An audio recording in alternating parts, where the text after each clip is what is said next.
in your tax reform program, you said you were going to exempt taxpayers earning 30,000 a month or below. But you have also said that you will embark on a massive infrastructure and public spending program to make the Philippines like Makati. How do you reconcile a tax reform program with your massive infrastructure and public spending program? In the first place, you're assuming, Tony, that there are no compensatory measures when we have to reduce, if we have not to collect this income tax for 30,000 and below salaried employees. May compensatory measure naman yan, Tony. For one. Do you know that we are losing 250 billion pesos from agricultural smuggling? Do you know that yung mawawala yung income tax, yun naman gagastusin din ng tao. So, pag ginastos yun, kikita naman yung mga negosyante. O, di magkakaroon din ng pera babalik. Isa pa, di kung kailangan magbenta tayo ng mga government offices, dapat na mga ibenta na. Pero, I assure you, after all the amount involved, when you do not collect the income tax for 30,000 and below salaried employees, it cannot create a dent in the budget itself. Ang dami nating savings. The government is guilty of underspending. May pera, trillions of pesos. That's what I cannot understand.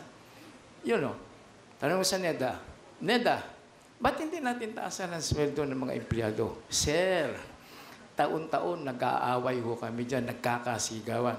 Ang dami ho nating savings.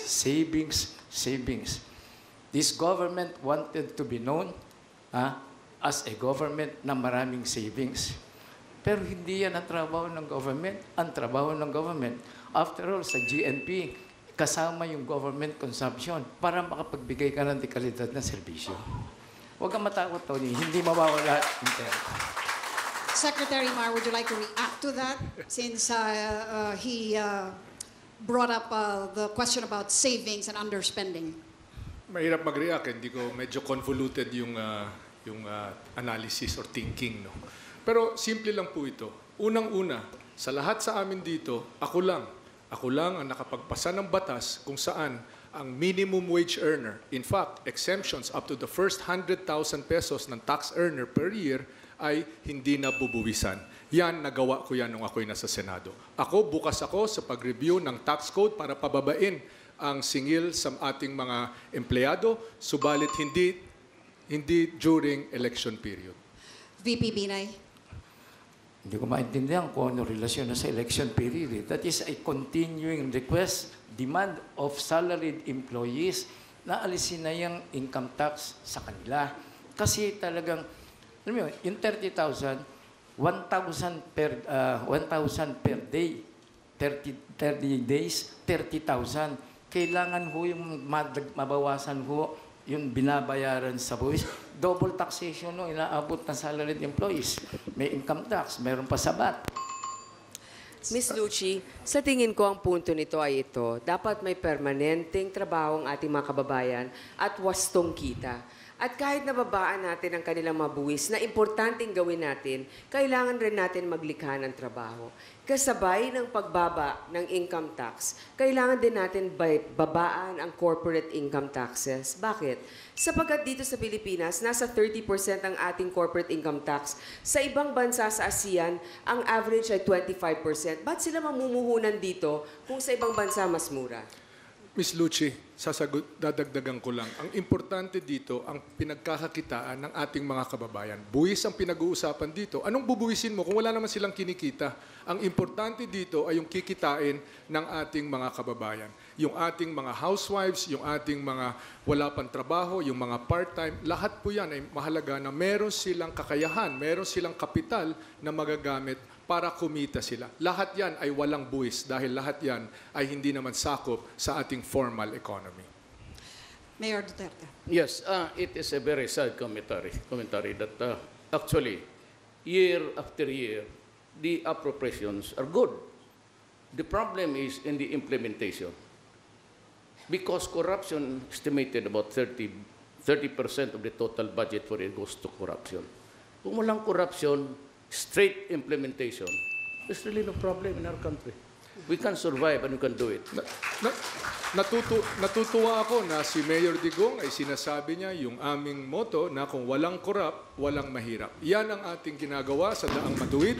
Sinimulan natin yan noong 2010. Hindi ko sinasabi na narating na natin ang perpekto. Hindi ko sinasabi na narating na natin ang paradiso. Pero malayo nang narating natin, marami ng mga tagas ang natsarhan natin. Marami na tayong nakasuhan at itutuloy natin yan kung magpatuloy ang Daang Matuwid. Yes, Mayor. I'd like to thank Secretary Rojas for using my sloganeering. Kung walang hirap, walang mahirap. And dami pa rin Pero mahirap. ano, kung walang hirap, walang mahirap. O walang korap, walang mahirap. Alam niyo po, Senator po. yun nga, yun ang kanilang slogan. Pero nakakalungkot na hanggang slogan. Sapagkat bagamat marami na rin nagawa, yung freedom of information hindi pa rin napapasa. At ang napapansin ko, kung hindi ka kaalyado, may kaso ka. Kung ikaw ay kaalyado, may project ka. Parang hindi naman yata tama yun. Ang katotohanan, Lucy, Senadora, ay LP, non-LP, lahat kinakasuhan. Ang aking sariling gobernador, ang ating... Miss Lucci, doon na lang sa DOTC. Excuse me. Ang mga train natin... Oras ko po ito. Unang-una, oras ko po ito at mayroon tayong civility na pinag-uusapan. Okay. Una, LP, non-LP, lahat nakakasuhan. Natatanggal sa pwesto at makikita po niya yan. Yan ang record. Yan ang totoo. Hindi po yung katang-isip. Miss Lucci, Yes, ang mga kinakasuhan lang ng LB ay ang mga latak nilang miyembro. Pero yung mga miyembro nila na importante sa kanila, katulad ni Secretary June Abaya, na pumirma ng maintenance contract ng Sumitomo, ng APT Global, ay nandyan pa rin at hindi man lang kinasuhan ng ombudsman. Kaya para sa akin, kung hindi ka nila kailangan, kakasuhan ka nila. Pero kung importante ka sa kanila, wala kang kaso. Matanong ko kay Senadora, hiniring niya ito, nakita kuno niya ang mga ebidensya, sinasabi niya dapat kasuhan. Siya ba ay naghain ng kaso? Ako ay naghain ng rekomendasyon sa ombudsman. Ano ang pero nangyari importante ngayon? nito, hindi May pinakinggan. ebidensya. Pero may mga iba na naghain ng kaso, pero ang mahirap, hindi nakakakita, nagbubulag-bulagan at hindi nakakarinig ang nagbibingi-bingihan. Ang sinasabi niyo po ngayon ay yung ombudsman ngayon ay kasabwat. Yan po bang sinasabi ninyo? Ang sinasabi ko ngayon ay yung sinasabi ninyong Daang Matuwid ay hindi natutupad sa lahat ng ahensya ng ating gobyerno. We will have to bring it The back record- to the usapin of the tax. No. VP Binay, you have not spoken on any of the reactions from your fellow candidates. Ano pong masasabi niyo doon? Yun hong kailangan ho na talagang huwag nang kunan ng income tax. Yun hong mga 30,000 and below ang sweldo every month. Kasi marami pa hong dapat gastusan. Kung hindi nyo hindi nyo pagpapatuloy yung income tax, marami pa hong mapaharap na magagastusan yung ating mga mamamayan. Mayor Duterte, you were going to say something. I said, I am insisting on my statement. My declaration is that if there is no corruption, every year yung appropriations tama-tama, it would bring good to the country. The problem is, I said, 30% of the total 100 million, the 30 niyan goes to corruption. Miss Lucci, That is the sad reality of this country. alam mo Ang sa hindi... tingin, Okay, go ahead. meron Senator kasing proposal na dapat ilipat na yung bilibid sa Nueva Ecija. Sa tingin ko, magdagdag na tayo doon ng mga kwarto para sa mga nangungulimbat ng pera ng mga nasa gobyerno ngayon. Kasi yan talaga ang problema natin. Hanggang ngayon, nandyan pa rin ang corruption at sila ay nasa pwesto. Dapat makulong, masintensyahan. Eto, Miss Lucci. International na. Hindi tayo. Hindi mga katunggaliko. International. World Bank, Transparency International, lahat ito, World Economic Forum, lahat yan ang nagsabi na ang Pilipinas ay malaki at malayo na ang narating sa paglilinis ng pamamahala, sa pagpa-file ng mga kaso, sa pag-aayos, pagsasara ng mga tagas ng ating pera. Hindi ko sinasabi na narating na natin ang perpekto, pero malayo nang narating natin at itutuloy natin ito. Tama, ikukulong natin lahat itong mga nagnanakaw sa gobyerno. We shall now move on to the next question. Meron lang isang Oh, bagay, yes, Mr. VP. Tuloy-tuloy ang paghihirap ng ating mga kababayan. Milyon-milyon pa ho, Mr. Rojas, ang naghihirap. So, huwag mong sabihin na maganda na ang nagawa ninyo, etc., etc. Kung sinasabi nyo walang mahirap kung walang korap, dumadami nga ho ang mahirap. Kasi lagana po ang corruption. Kasi yung mga kaalyado mo, katulad ni yung mga naglanakaw doon sa minahan, nandyan. Hindi nahahabla.